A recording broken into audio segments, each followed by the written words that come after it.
Dr. NoSleep. Story 1. Robbery/homicide. The gun feels strange in my hand as I pull it up from the small shelf behind the counter. I've held it in my hand hundreds of times and fired it even more, but never in a situation like this.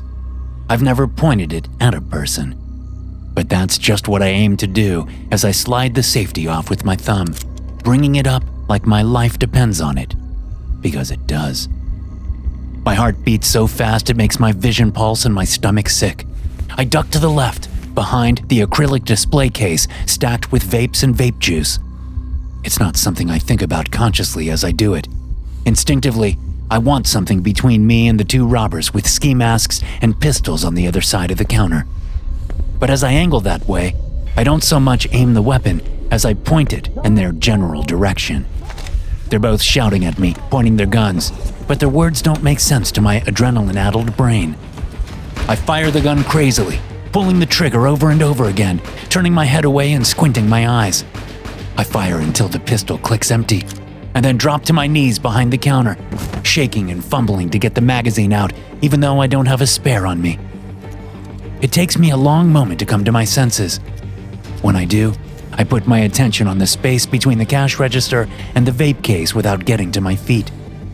I half expect to see the two robbers still standing there, smiling through their ski masks, pointing their guns at me. But they're gone. I stay on my knees behind the counter, listening. Did they run out of the store when I started firing? Yes, I bet they did. For some reason, it doesn't occur to me that I might have killed them. Not until I finally stand on shaky legs to look over the counter. Both robbers lie on the floor of the gas station convenience store in expanding puddles of blood. One of them, the one on the right, has a gory hole where his left eye is supposed to be. The other one has bullet holes in his chest, blood soaking into his plaid shirt. "Jesus," I whisper. "Jesus, God." Both of the guns are still in their hands, and I realize I'm still holding my pistol. I toss the empty weapon onto the counter and reach for my phone with a shaking hand. I call 911 and turn away from the men. 911, what is the address of your emergency? Yes, hello, I'm at the gas station on County Road 121 near Rain Street. I just shot two robbers. I think they're dead.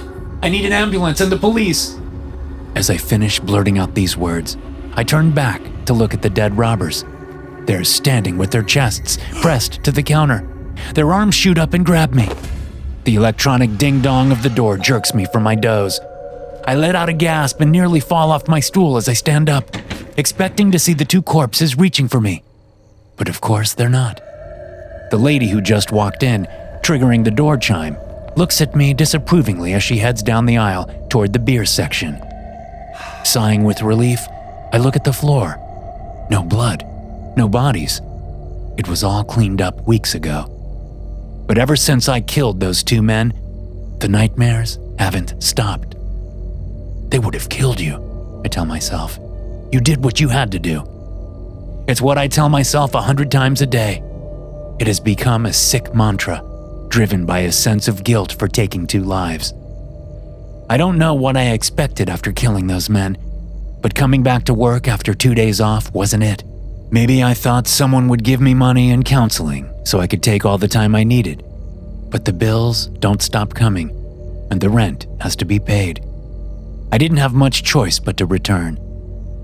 I've already started looking for another job, but I can't afford to quit until I find one. I ring up the lady's purchase and watch her go out the door, to her car. There's a kid with a crotch rocket at one of the pumps. But soon enough, the lady leaves in her accord, and the kid finishes pumping and rides off into the night, leaving me alone on the property. I gaze out the window at the sodium lamp glow turning the gas station pale orange, at the bugs fluttering around the lights, at the dark, lonely road that seems to wait impatiently for traffic. All other gas stations in the area, on the outskirts of town, close early. Alcohol sales keep this one open until 2 a.m., and then there's another hour in my shift for cleaning and closing down. My phone sits on the counter next to the register, where I keep it for easy access. I tap the screen, waking it up to see that it's 10 till 1. Almost there. Usually, between now and 1:45, there are few customers. Then the drunks roll in to buy their beer or wine before alcohol sales stop. Looking at the stool, I contemplate sitting back down, but the nightmare prevents me from doing so. The last thing I want is to doze again. Instead, I head to the back room to prepare the cleaning supplies for after closing. As I'm getting the mop bucket out, the door chime signals the arrival of another customer. I turn around and head out of the supply room, hearing the whoosh sound of the walk-in beer cooler door opening before I step out onto the floor. The store is empty, but I figure whoever came in is still in the beer cooler. I return to the counter and wait. 5 minutes pass. I can't see all the way into the beer cooler from the counter because it's L-shaped, and it runs behind the smaller coolers that house six-packs and single drinks. Glancing outside, I see no vehicles parked on the property. Not many people live within walking distance of this place, but there are a few houses nearby, mostly on farmland. I wait, growing uneasy, wondering if I'm about to be robbed again. Minutes pass. No one comes out of the beer cooler, so I decide to go in. The police still have my pistol because, technically, the shooting is still under investigation. The store owner refused to provide me with one, which was why I brought my own. Now, all I have is an aluminum baseball bat, which I carry with me, hiding it behind one leg. A wall of cold air greets me as I open the cooler door and take 2 steps inside so I can see the entire space, which is stacked chest high with beer in some places. The front door chime sounds, causing me to jump and spin around, moving out of the empty cooler and back into the warmth of the store. The empty store. I take the long way back to the counter, looking down every aisle. There's no one in here but me. Back behind the counter, I peer around, still clutching the bat in one hand. The parking lot is as empty as the gas pumps. It was like this when I got robbed, when I killed those 2 men. The lights to the entire station shut off with a snap, panic tightening my throat. I reach for my phone on the counter beside the register, but I don't feel it. The nearest street light is too distant to be much good, so I grope around in the dark, feeling for my phone. The realization that it's gone comes much too slowly, because I'm still searching when I hear the beer cooler door open. Instinctively, I whip my head that way, but I can't see anything. The store is dark, and my eyes haven't adjusted yet. Baseball bat still in my hand, I move from behind the counter, which means I have to go closer to the cooler door before I can proceed toward the front doors. The darkness seems to move like a living thing in front of me as I round the counter. I can't tell if someone is there or if it's my mind making demons out of the dark. I imagine the 2 dead men standing right in front of me, a foot away, waiting for me to bump into them. Instead, I bump into a candy display, knocking it to the floor. The sound of it scares me, and I run for the front doors, using the little light from the distant street lamp as a guide. I crash into the right-hand door, smacking my head into the glass when it only opens a couple of inches. Darkness looms at my back, and I know dead hands are reaching out, only moments away from clutching me, tearing me apart. With a frightened grunt, I shove the door again with my free hand. Same result. So, I switch to the left-hand door and push. It doesn't open. There's something stopping them from opening, and as I peer through the glass, my vision finally adjusting slightly, I see that a couple of thick zip ties have been fastened around the 2 handles, preventing the doors from opening. There's a back exit, but it's all the way across the pitch-dark store, and there's something behind me. I can feel it. I can hear it breathing. It's one of them. As I spin around, putting my back to the doors, I raise the bat. But before I can get it all the way up, a dark form reaches out and rips it out of my hands. I hear its metallic clatter as it's thrown across the store. 2 human-shaped forms coalesce out of the surrounding darkness. 2 men wearing black masks and black clothes. But it can't be them, can it? One of the men I shot was wearing a plaid shirt and jeans. The other wore a baggy hoodie and sweatpants. The guns weren't even loaded, one of the dark shapes says, voice heavy with anger. The one who spoke steps closer, grabbing me by one shoulder and punching me in the stomach. It takes me a moment to realize it wasn't really a punch. The tremendous tearing pain that radiates from the wound is my biggest clue. The man digs the knife deeper as he leans toward me, breath stinking of beer and cigarettes. My brother had a kid, he whispers. Now that kid will grow up without a dad, and the guns weren't even fucking loaded. Despite the pain, a sudden rush of knowledge comes to me. A rush of memory from the robbery. In all the nightmares I've had since, I've only felt fear. The kind of bladder-loosening, screech-inducing fear most people never experience in their lifetime. But now I remember that I felt something else just before I pulled my gun out of its little cubby under the register and shot those two guys. All the fear I've experienced in my nightmares since then seems to have dulled the memory, making me forget just how I felt in those moments. But now I remember, with perfect clarity. I recall how much rage I felt. I recall how it all swirled together with the fear, which only seemed to make me even angrier. I remember, because that rage comes back now. The immense, breathtaking pain of the stab wound feeds it. The two sensations eclipsing my terror now that I know these aren't apparitions come to haunt me, to drag me to hell. Just as the rage builds to an eruption, car headlights sweep across the door glass as a vehicle pulls into the gas station. I feel the man's hesitation as his grip on my shoulder loosens, and the knife eases out of me just a little bit. I see the sudden alarm on the other man's face through the eye holes of his mask, fear of getting caught. But he has something to fear more right now. Me. My terror disappears completely at the perfect moment, like water down a drain. I knock the man's arm off my shoulder and whip my head forward, the curve of my forehead crashing into the bridge of the man's nose. With a grim sense of pride, I feel his nose shatter under the hard arc of my skull. Grunting in pain, he stumbles back, pulling the knife out of my stomach. More pain, more anger. The cycle continues. I lunge at the second man, hands coming down, fingers stabbing at eyes. He bats my left hand away with a painful swing of the small crowbar he holds. But my right hand reaches its target, and I feel my middle finger sink into his left eyeball, pushing it out of the way as it travels into the wet warmth of his socket. As he pulls back, I turn to the first man just in time to see him swipe at me with a knife. I get my arm up, and the blade opens a gash across the underside of my forearm, but I hardly feel it. Before he can attack again, I grab his wrist with one hand and his throat with the other, forcing him backward with all the fury blazing in me. As we pick up speed down the aisle, the second man screams behind me, and I know he won't attack just yet. I shove the first man backward, slamming him against the glass door of a cooler filled with bottled water and sports drinks. The glass shatters as he goes through, and I force him to sit on the jagged shards sticking up out of the frame.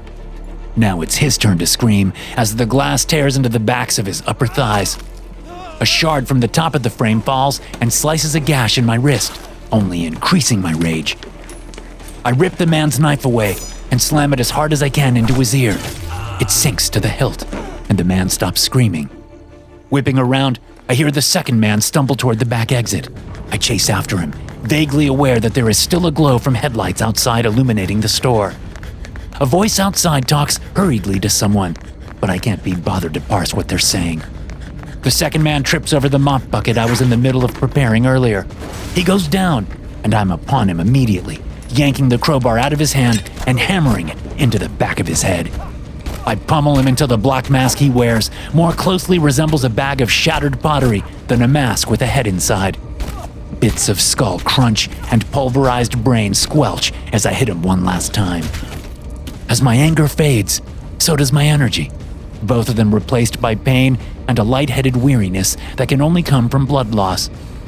I struggle to my feet, dropping the bloodied crowbar as I stumble toward the front doors, not thinking clearly. You okay? A man's slightly muffled voice says.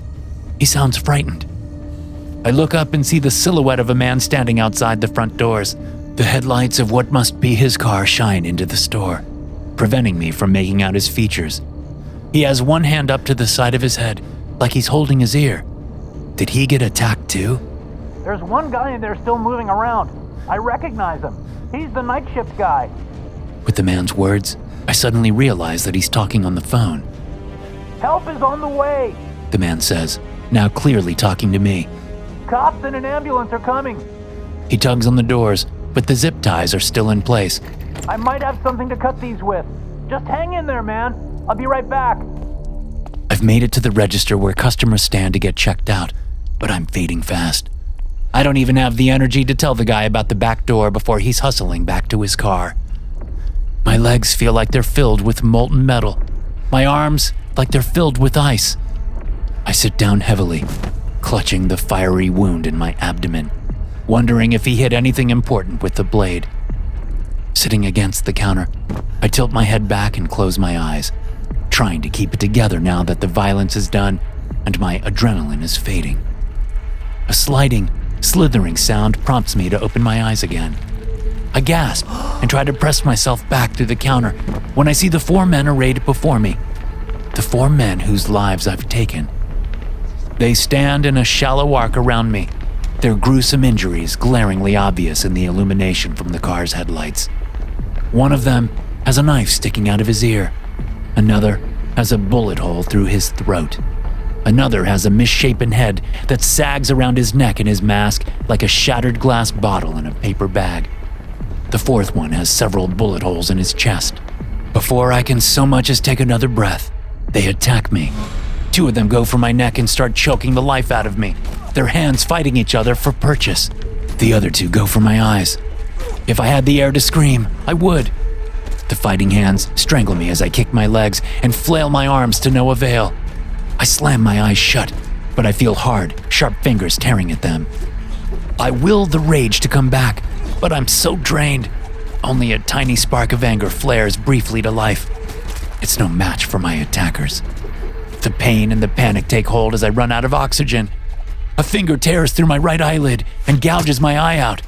The pain is like nothing I could have imagined. A distant voice comes to me from outside the front doors.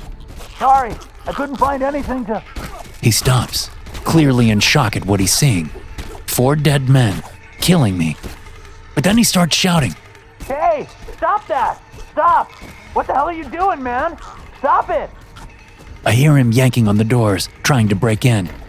Apparently, he's still on the phone with 911, because the next words he speaks aren't directed at me, although his voice is still soaked in fear. I don't know. He's choking himself, and he's gouged his own eyeball out. He's going for the other one, but I can't get him there. The fucking zip ties. He's going to kill himself. Despite the fingers trying to get at my one remaining eye, I can't help but look. When I do, I only get a brief glimpse of the 4 men I killed before my remaining eye is torn out of its socket. They're the last sight I see before death rips me away. Hey guys, I want to take a short break to give a huge shout out to NoCD for making this video possible. Sometimes the scariest horror stories aren't on screen, they're in your head. Ever get a thought like, what if I cheated and ruined everything? Or, what if I did something terrible and don't remember? You don't want these thoughts, but they won't stop. You try to push them away, avoid people you love, or spend hours replaying memories. But the harder you fight, the stronger they get. That's not just overthinking. That could be OCD. OCD isn't about being neat. It's about intrusive thoughts that feel painfully real. The good news is, it's highly treatable with a therapy called Exposure and Response Prevention, or ERP. That's where NoCD comes in. NoCD is the world's largest OCD treatment provider. Their licensed therapists specialize in ERP, accept insurance for over 155 million Americans, and offer support between sessions, so you're never facing OCD alone. If any of this feels familiar, go to NoCD.com and book a free call to learn more about how they can help. That's NoCD.com to learn more and get connected to someone who can help. Now back to the story. Story 2. Night at the Morgue. The coffee machine sputters in the adjacent office, alerting me to a fresh pot that's finished brewing.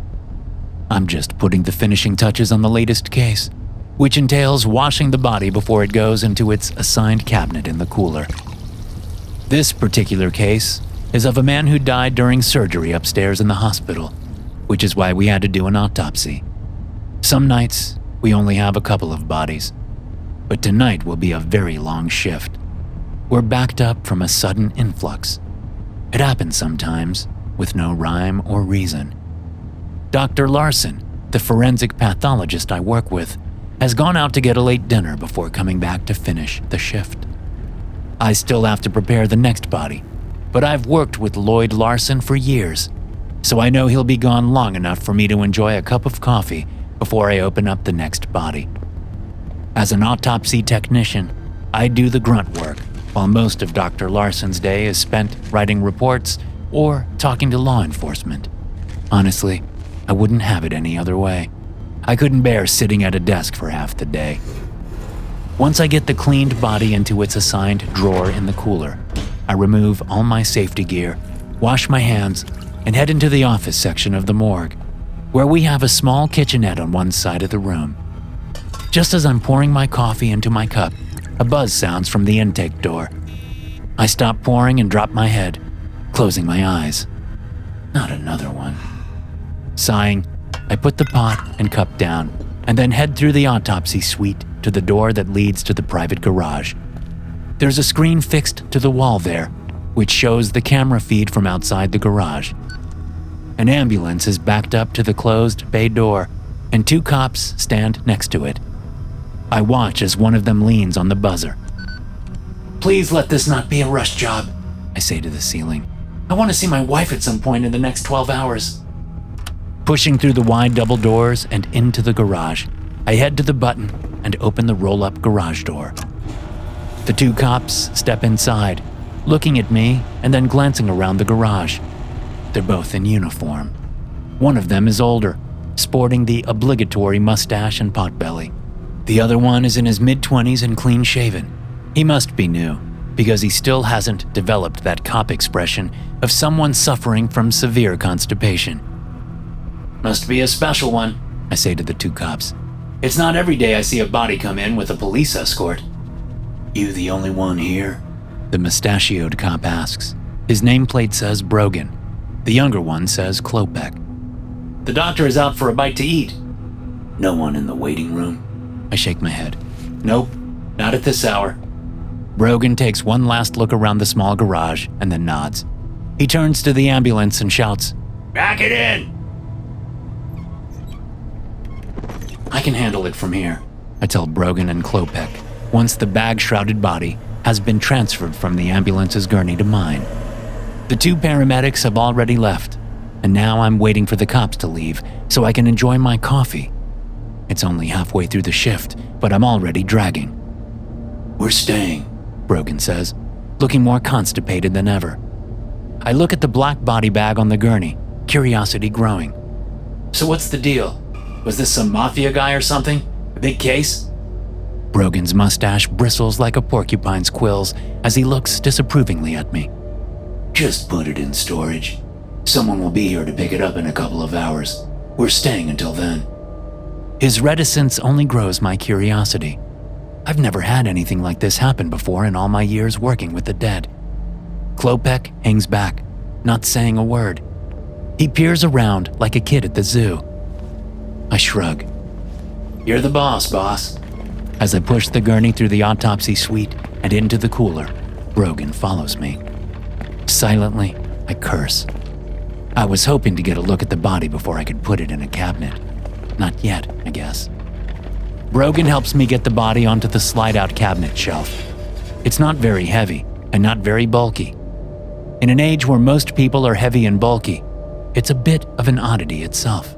Once we get the cabinet door closed, I leave the gurney and head out.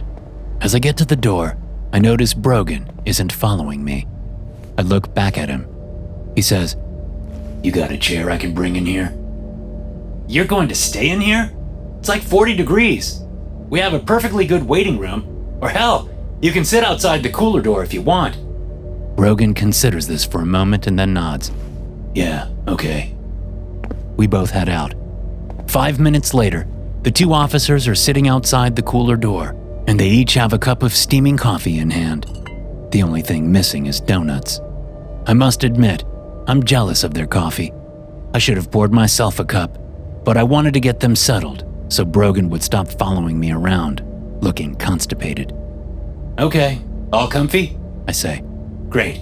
I gotta get the body for my next case. I'll be right back. As I open the cooler door, Brogan grabs my wrist. I look down at him, knowing what's coming. Leave that body alone. You got me? You don't have to tell me twice, but you can come in with me if you want. I give him my best trust me bro smile. Brogan's mustache bristles. He looks down at his coffee and then back up at me. No, I think you're smarter than that. You don't want to be arrested tonight, do you? No, sir. He lets go of my wrist. I head into the cooler and straight for the cabinet containing the mystery body. Being as quiet as I can, I open the cabinet and pull the shelf out halfway. Then I unzip the bag enough to see the upper half of the body. My mouth drops open and my eyebrows shoot up. What the hell? It's a man's body and he's naked, at least from the belly button up, which is all I can see. There are strange markings carved and burned into every visible inch of his body, including his face and his bald scalp. Even his ears have strange and elaborate carvings inside and out. Many are clearly old, mottled with scar tissue. Others, like the ones on the top of his head, look extremely fresh, like they would be bleeding if he was still alive. Unable to help myself, I pull the shelf out all the way and unzip the bag to its limit. His entire body has these markings on it, including his genitals. A chill sweeps across me, and not just from the cooler. The fact that someone would do that to themselves gives me the creeps. I suddenly regret looking at the body. As I'm pulling the zipper back up, the lights shut off, plunging me into darkness. I can hear the two officers speaking hurriedly to each other, which must mean the lights out there are off too. I've paused in zipping the bag up, and the knuckles of my gloved right hand are just above the man's stomach as I blink in the darkness, completely blind. Something pushes up from the dead man's stomach, pressing his skin against my knuckles. Crying out in fear, I yank my hand away and backpedal, bumping into the gurney I brought in earlier.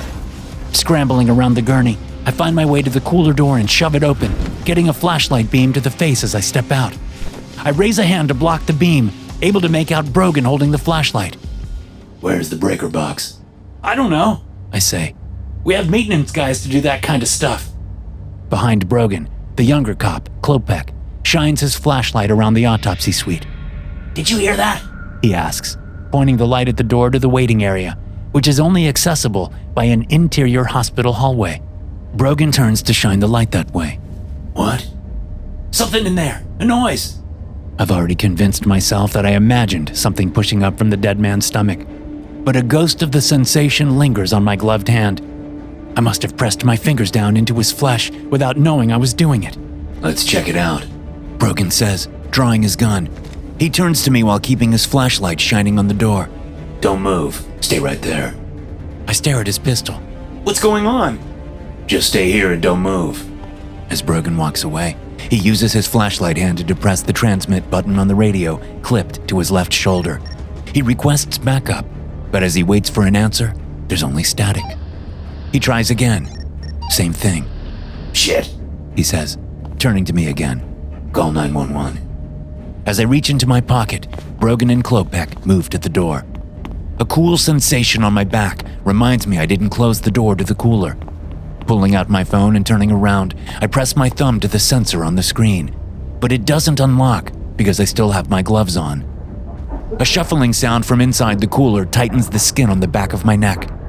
With the flashlights on the other side of the autopsy suite, I can't see inside the cavernous cooler. Holding my phone out, I press the side button, awakening the device and casting weak blue light into the cooler and onto the carved-up face of the man standing just inside the cooler door. His eyes, white with swirls of red, stare at me. I jerk, an involuntary spasm from sheer terror. I drop my phone and use both hands to slam the door on the man. At the exact same time, after some whispered conferring, the two cops rush into the waiting room with guns drawn. Spinning around, I shout gibberish, trying to tell them what I've just seen, but it's too late. I'm just in time to see through the open door as Klopek's flashlight falls on a man with a horribly disfigured and impossibly white face.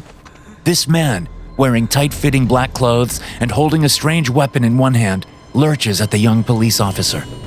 The officer shouts and fires on him, but as he does, his flashlight travels farther into the room to reveal 3 more identical men. All share the same disfigured white faces, and all with the same strange bladed weapons. Brogan, who went into the room right after Klopek, also fires his weapon. The flashlights whip around chaotically as the 2 officers fire. One of the figures tackles Klopek to the floor, and the cop's flashlight goes out. Now, There's only the light from Brogan's, which is deeper in the room. The firing stops, and Brogan walks backward out of the room, still pointing his gun and flashlight. I get another glimpse of Klopek, lying on the floor with his back to me, a pool of blood expanding around him.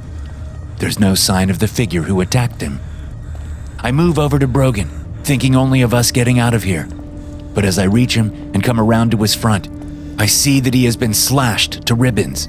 Intestines hang from a gash in his stomach. He looks at me, a world of pain on his face, before collapsing to the floor. The flashlight still in his hand shines toward the waiting room. Movement in the doorway catches my attention, and I turn as two of those figures lurch toward me. Now that they're closer, I can see that their faces aren't faces at all. They're wearing plastic white masks that look to have been melted onto them. I can see nasty burns where the torch, or whatever was used, was left on too long and melted the plastic away to burn the skin. I can also see that the weapons they carry are like brass knuckles, but with 3 5-inch blades sticking out from the front. Reaching down, I grabbed Brogan's gun out of his hand and pointed at them, only realizing after I pull the trigger that the gun is empty. Dropping the pistol, I back away from the approaching figures, thinking of darting through the office and up into the hospital. Surely the security guards heard the shots. Surely they're coming. But I doubt they'll get here before I'm dead. Then cold, steel-hard fingers grip the back of my neck, and the smell of fresh death fills my nostrils. I turn and look into the mangled face of the dead man from the cooler. One of the figures pushes me toward the carved man lying on the autopsy table. 2 others, who came in after the skirmish with the 2 police officers, hold flashlights on the dead man. The 4th man has just finished dragging Brogan nearby and sprinkling some of his blood on the carved man. I watched the blood disappear into the carvings, soaking it up like a sponge. I also noticed, while the carved man had hold of me and the other 4 were busy barricading doors, that 2 of their members were dead in the waiting room. Klopek and Brogan had killed them, but they don't seem to care at all. In fact, they haven't spoken to each other or to me since they've come in here. Again, the man shoves me toward the occupied autopsy table. The first words I hear any of them speak come out in a sickly whisper. Open him up, carefully.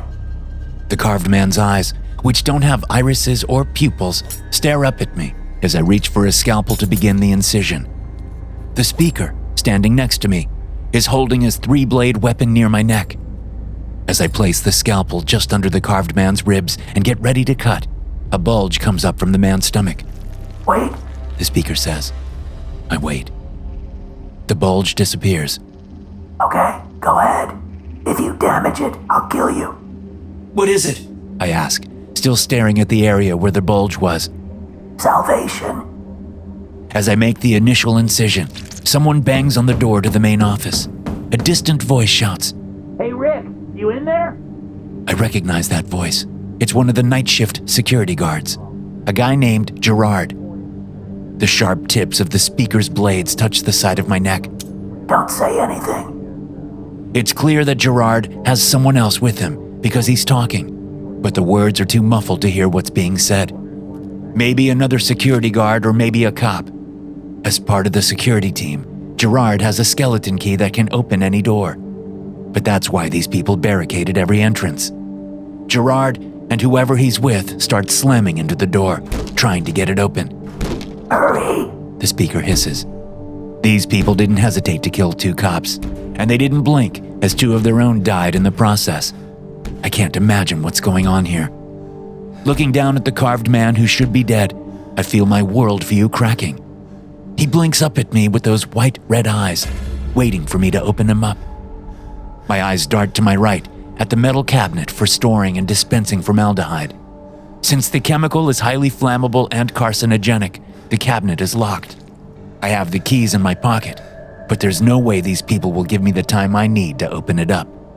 My eyes fix on the singular window that allows us to see how much formaldehyde is left in the large plastic storage tank. I said hurry. The speaker rasps, this time pressing the blades into my neck hard enough to break the skin. Okay. The banging grows more insistent. It sounds like Gerard is making progress.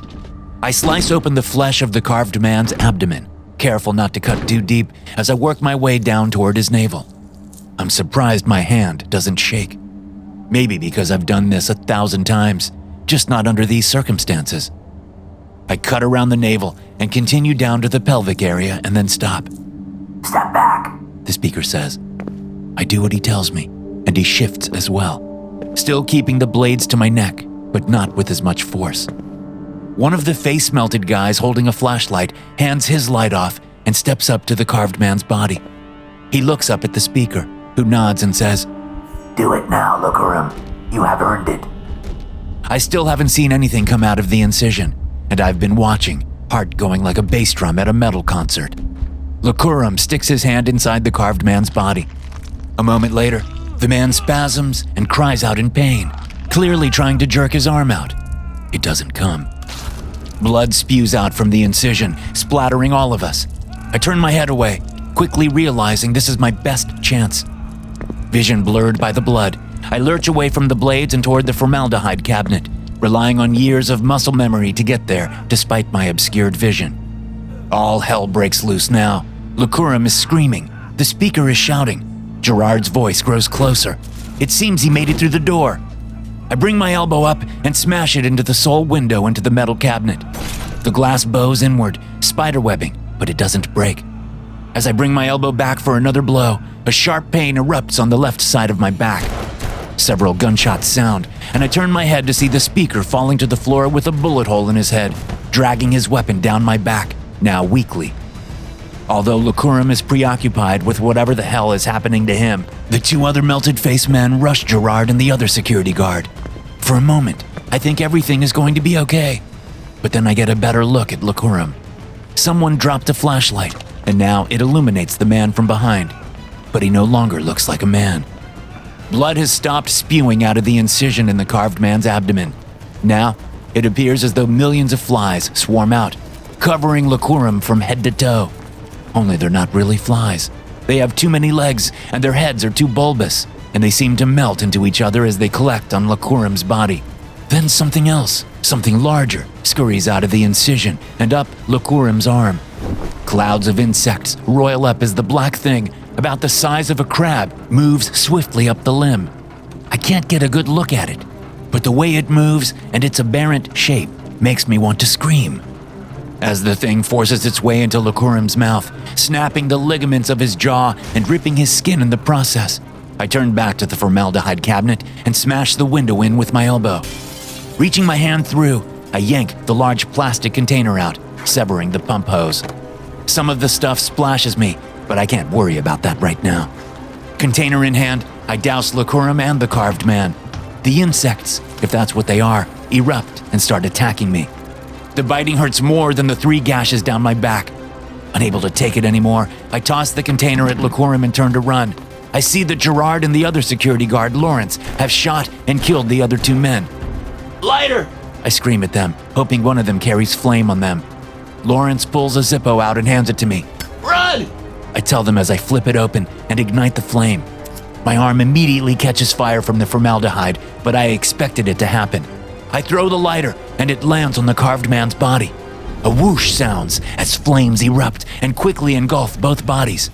The insects frenzy, flying around the fire as if trying to help. With flames engulfing my arm and licking up toward my face, I turn and run, hoping I've done enough. I see that Gerard and Lawrence have waited for me, and we all run together. As we go, I pull my lab coat off and toss it down, thankful that it was the only thing on fire. We make it out to the hallway, but we don't stop there.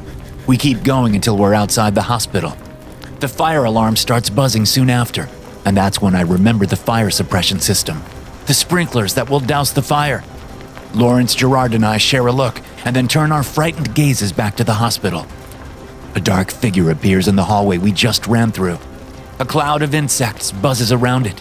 It's much larger than Lucarum was, maybe 10 feet tall now, and only humanoid in the broadest sense. I think we should run, Gerard says. I don't get paid enough for something like this. Me neither, I say. Nope. Lawrence quips. Once more, we all share a look. I nod at them in thanks. Then we all run in opposite directions, headed for our cars. As I screech out of the parking lot, I see emergency vehicles approaching, sirens screaming and lights blaring, Following along are 6 black, unmarked SUVs. The cavalry has arrived. I've done my part. I sigh and lean back in my seat, wincing as the gashes touch the seat back. I know I need stitches. Looks like I'm going to another hospital. Shit. Then I look on the bright side. At least they'll have coffee. Story 3. Abduction. The image I've been staring at on the screen for the last hour shows 2 figures, one small and one large. The large one is a man. The small one is a little girl. Her name is April, according to her parents. We don't know the man's name. The cops simply called him the suspect or the perp. Maybe if we could see his face. The image is a still taken from the security footage. It only shows the man's back. He wears slightly oversized clothes, but otherwise there's nothing unique about them. Blue jeans, a turquoise long-sleeve collared shirt, well-used black sneakers. His hair is brown and just this side of shaggy, but he covers most of it with a black baseball cap. On the front of the cap is a white Adidas logo, faded with age. He has a beard, also brown. Like his hair, it's approaching unkempt, but it's not quite there. The cops seem to think he scoped them all first, because every time he approached a camera, he tilted his head down to obscure his face with the brim of his cap. And, of course, he disappeared with April in one of 2 blind spots in the entire mall. In the image on my computer screen, April and the man are holding hands as they pass a high-end clothing store. While the man is facing forward, away from the camera, the girl is looking over her shoulder. Her expression is of confusion and terror. She doesn't seem to be crying, but I imagine she's looking for her parents, or for anyone who could help her. The look on the 9-year-old's face is like a corkscrew to my guts.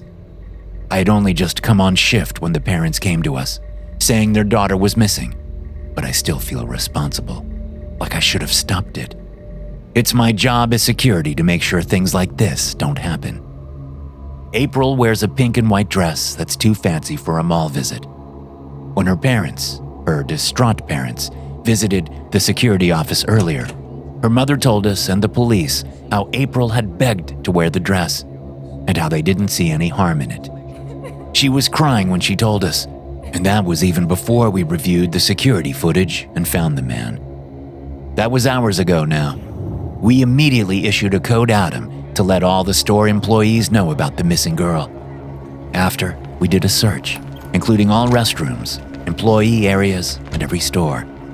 We had people at the exits, although by then, the man had plenty of time to take her out of the mall. We called the police, who arrived soon after to take over. By all accounts, I should be happy that it's in their hands now, but I'm not. Don't let it get to you, Valen says, slapping me gently on the shoulder from behind. The police will find her. I pull my eyes from the computer screen and turn in my office chair to look up at the head of security. The mall has been closed for 3 hours, and I'm the only night shift security guard. But Valance stayed behind to help me look for anything we might have missed. Now, he's headed home for the night. He sees the look on my face and leans in. Listen, if you want to go over everything again, be my guest. But don't forget to do your rounds, okay? I nod. Yeah, okay. Thanks. If you find anything, call me after you call that detective, okay? Will do. Valance takes the radio from his belt and puts it into the charging dock at one side of the long desk in the cramped security office. Okay, I'm out. See you in the morning. As soon as he leaves, I turn back to the image on the screen. There are 8 other screens arrayed before me, and on one of them, I see Valance step out onto the mall floor next to the dark food court. He strides along, doing his usual last round before he leaves. I turn back to the image and drill my eyes into the back of the man's head, as if that will bring me any clues about who he is and where he may have taken April. We deal with plenty of everyday issues at this mall, mostly petty theft perpetrated by both customers and employees. I can't count how many times I've escorted retail or food workers out of the building after they've been fired for stealing. Almost all deny it, of course. What else would they do? I don't like doing it, but it's part of the job. I would give anything to be dealing with theft right now instead of this. I've always dreaded dealing with a missing child in the mall, Movement draws my attention again, and I look up to see Valance approaching the blind spot where we lost April and the man in the recorded video footage. Why the hell don't you have a camera there? The responding officer asked earlier as we showed him the footage. We do, Valance said. but it keeps failing, and it's not the only one. I'm guessing it's an electrical issue. This is an old mall. I've requested an electrician to look at the system, but management has yet to approve it. Jesus Christ, the officer said, disgusted. Parents might want to sue the goddamn place when it all is said and done. Considering the parents were in the office with us when he said it, I took this as a not-so-subtle suggestion that they should. Not that I cared. Management and security were in a constant battle for resources so we could do our jobs properly. On one screen, Valance slows as he passes the closed clothing store. There's a set of bathrooms in that blind spot, along with an employees-only door that leads to the corridors behind the stores in that wing of the mall. Our guess is the man took her that way and left through a delivery door. Soon enough, Valance is lost from sight in the blind spot. I turn my attention back to the still image, this time looking at April's face, twisted by fear. I clench my teeth in anger. What I would do to that man if I found him. Not for the first time, I wish we were allowed to carry guns instead of these tasers. My phone chimes on the desk, and I look at the text. It's from Valance. Heard something. Get down here. Snatching the phone, I rush out of the office. Within minutes, I'm passing the clothing store, heading for the hallway to the bathrooms. I turn down the long hallway, ending in metal double doors marked employees only. Valance? I whisper. There's no answer. I bring my phone up and call my boss. After a moment, it rings, and I can hear it not only through my phone's speaker, but also from somewhere down the hall, behind the double doors. I start forward, expecting him to pick up the phone, but he doesn't. I stop on this side of the metal doors as the phone goes to voicemail. Tension and fear creates knots in my intestines as I pocket my phone and pull out my taser. After taking a deep breath, I push through the doors and into the utilitarian employees-only area. Valance's phone lies on the floor, no sign of the man.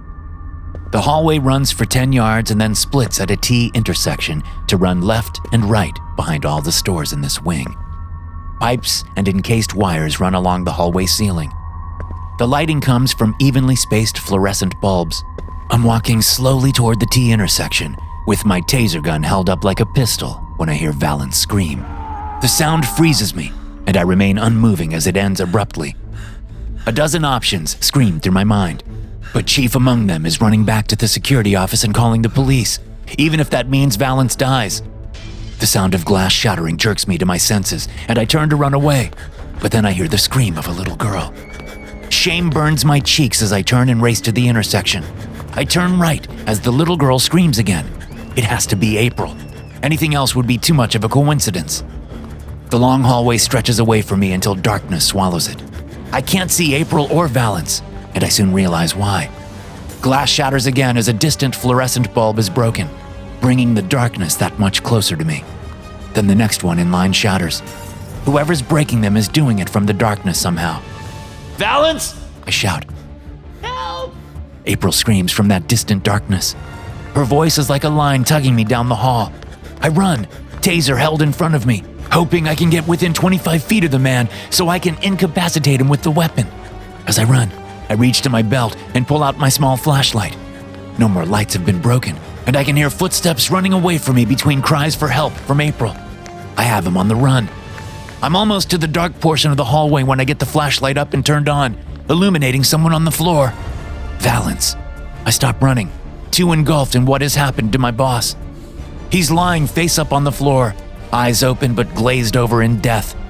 There's a large wound in his abdomen, just below where his ribs come together. His dark uniform shirt is soaked in blood. April's next scream reminds me of what I'm doing. I shine my flashlight down the pitch-dark hall, illuminating a man's grinning face about 15 yards away. His hat has been turned backwards, and he's now wearing black clothes, but there's no doubt it's the man from the footage. He has one arm up and back, holding something. While I'm still processing the shock of seeing him there, he thrusts his arm forward, throwing something at me. I try jerking out of the way, but the homemade spear catches me in the right forearm, opening up a gash there as it careens off into the dark. The jolt makes me drop the taser gun, and I stumble back, but I keep hold of the flashlight. When I shine it down the hall again, the man is closing in. Fear ignites in my chest when I see he has something in his hand. All at once, I realize what weapon he's wielding. It's one half of a pair of straight blade head shears. The other half is on the tip of the spear, fastened to a broomstick. He launches himself at me, swinging the shear at my right thigh. It connects with the phone in my pocket, and I realize that's exactly what he was aiming for. I dodge back as he swings again, and the blade misses me by an inch or two. I spot the spear lying on the floor. As he comes for me again, I throw my flashlight at his face, buying myself a few moments. I turn and rush at the spear, stumbling as I reach down to pick it up. I fall to the floor, grabbing the weapon in the process. Sitting on the floor, I twist around, lift the makeshift spear, and throw it at the man, but he's already retreating down the dark hallway. April screams louder from the darkness ahead, presumably because the man has reached her. Then her screams fade away, as if he's running with her. But there's something strange about how the screams change abruptly. I can't put my finger on it. Afraid I'll lose them, I get to my feet, grab the flashlight from the floor, and pull out my phone. The screen is smashed. It's unusable. Discarding the useless device, I search for the taser, not seeing it anywhere. I'm wasting time. I run down the hall, only slowing to pick up the spear. Before I've taken 4 more running steps, April's cries go silent, and not because she's too far away. I fear the worst as I pass doors on my right leading to stores. Then I come to an open door on the left, which leads into a maintenance room containing electrical conduit and a massive breaker box. Shining the light inside the room, I wonder why the door is open. One thing I do during my nightly rounds is make sure the door is locked. It should remain locked unless there's a problem with the power. I think about how April's screams changed quickly after the man ran away, as if they had turned out of this hallway. But they're clearly not in the maintenance room. It's tiny, and I can see most of it from out here in the hall. He's been in the mall the whole time, I think, hiding. But where? Stepping into the room to take a closer look, I immediately notice something strange. Unlike the hallway, which is purely concrete, this room has drywall panels on 4 of its walls, and one panel in a small stretch of blank wall isn't flush with the others. With the fingers of my flashlight hand, I touch the lip of the drywall that's visible and try to move it. The whole panel swings open on hinges, revealing a small doorway with darkness beyond. Stepping back on instinct, I lift the spear, ready to jab, and shine the light through the small doorway. There's a stairwell leading down to what must be a basement. Some offhand remarks from long ago come back to me, spoken either by Valance or an old-timer named Briscoe, who worked security when I first started. Maybe they both mentioned something about this. Apparently, there used to be a basement under the first floor with all the electrical wire and plumbing. Then they built the second floor, moved everything into the maintenance hallways, and sealed the basement off. Some even said it's haunted. I had always assumed it was a joke, a way to mess with the new guy, but there's no denying what's right in front of me. Switching the spear to my right hand and the flashlight to my left, I head down the stairs. My breathing and the blood dripping from my arm are the only sounds in the cramped concrete hallway at the bottom of the stairs. The smell down here is rancid, and bile climbs up my throat. Old electrical wiring and pipes stretch out overhead, along with caged lights that are dark from no electricity. But what really draws my attention are the images scrawled on the walls in colorful chalk. They're childlike drawings of green hills and blue skies and shining suns. As I move slowly, spear held over my right shoulder, I pick shapes out of the darkness ahead. The first shape turns out to be a metal dog crate, empty except for a ratty blanket and a bucket that contains human waste.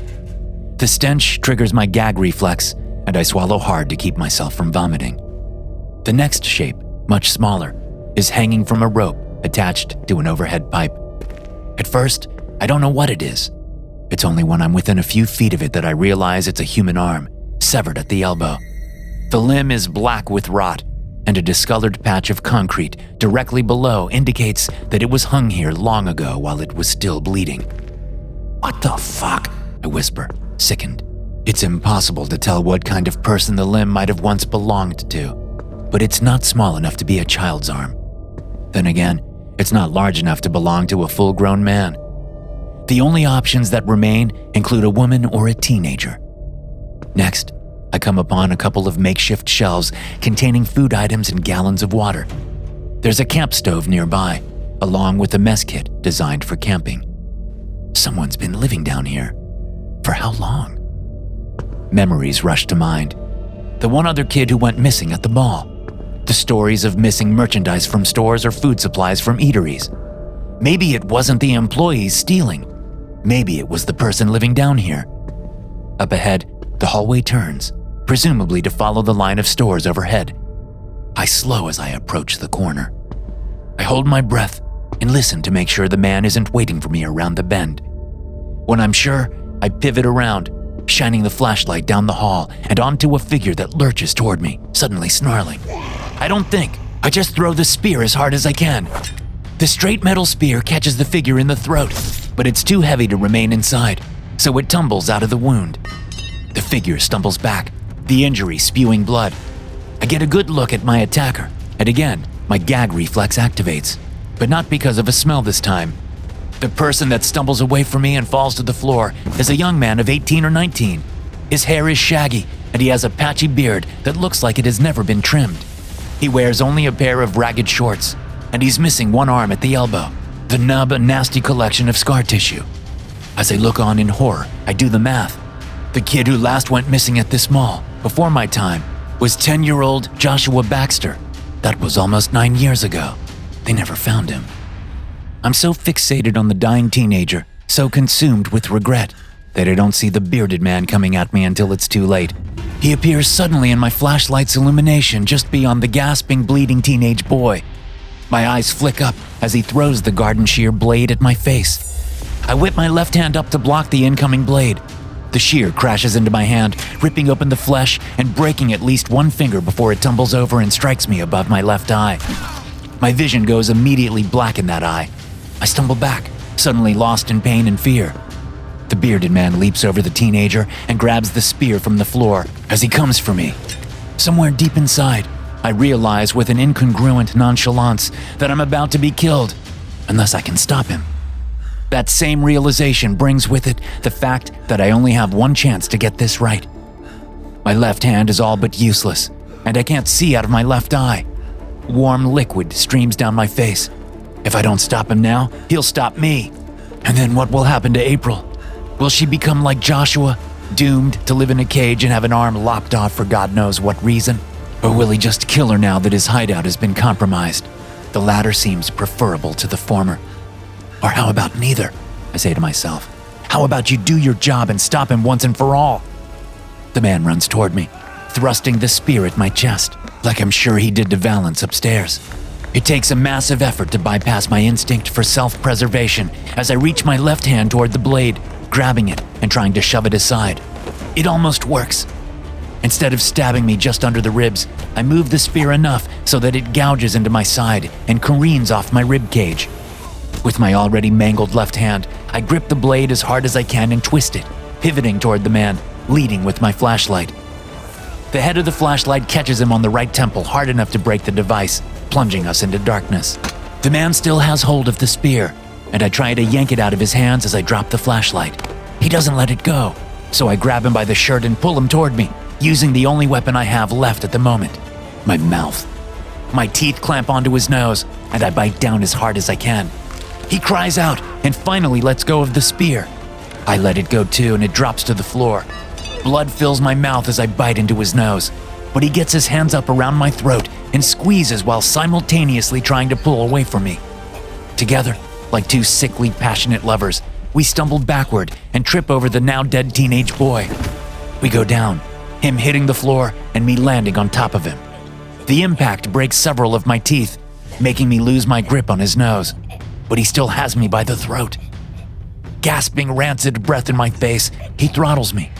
I reach my left mangled hand up and shove it into his mouth, pain erupting from the broken fingers and gashes. He bites down hard. I would shout if I had any oxygen. Despite being blind, a dark tunnel closes in on me as he chokes me toward unconsciousness and then death.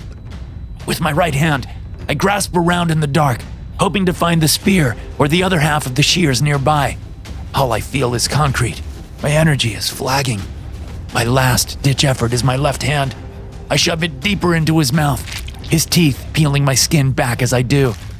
I feel the back of his throat with my unbroken middle finger. I think of my gag reflex and how hard it was to keep from puking. I redouble my efforts and shove my hand in deeper. My middle finger goes into his throat, prodding the delicate muscles there. I feel them convulse, and then a rush of hot liquid fills his mouth. But there's nowhere for the vomit to go. His hands loosen on my throat as he struggles to breathe, choking on his own vomit. I don't let up. Even as he swallows some of it back down, I push again, making him vomit into his mouth once more.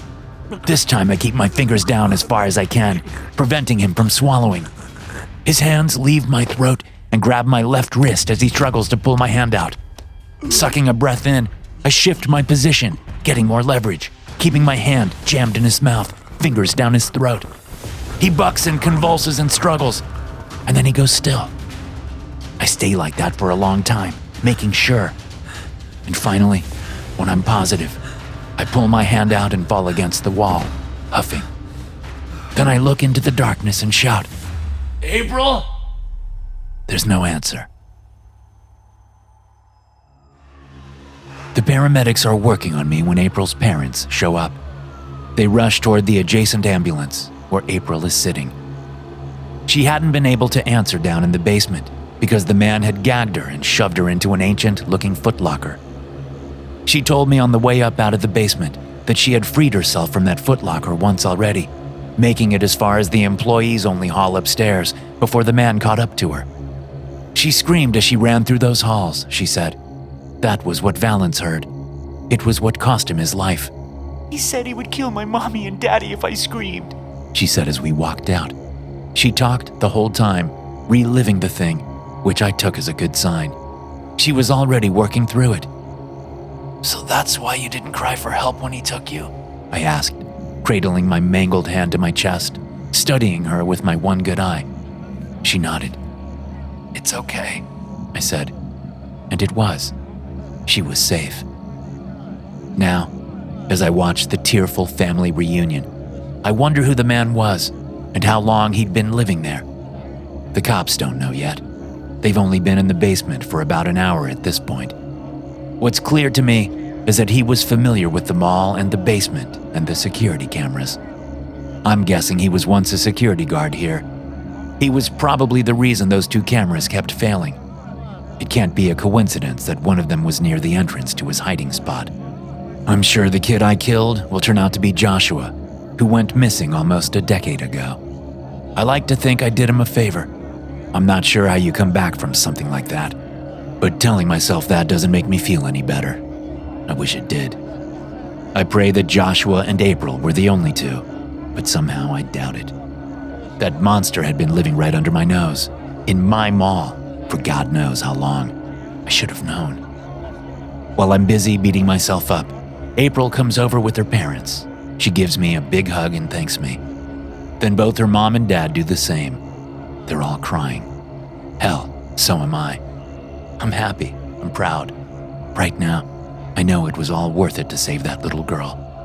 I can beat myself up about everything else later. Right now, I'll take the win. To hear more stories like this, be sure to hit subscribe and turn notifications on. I'll see you in the next one.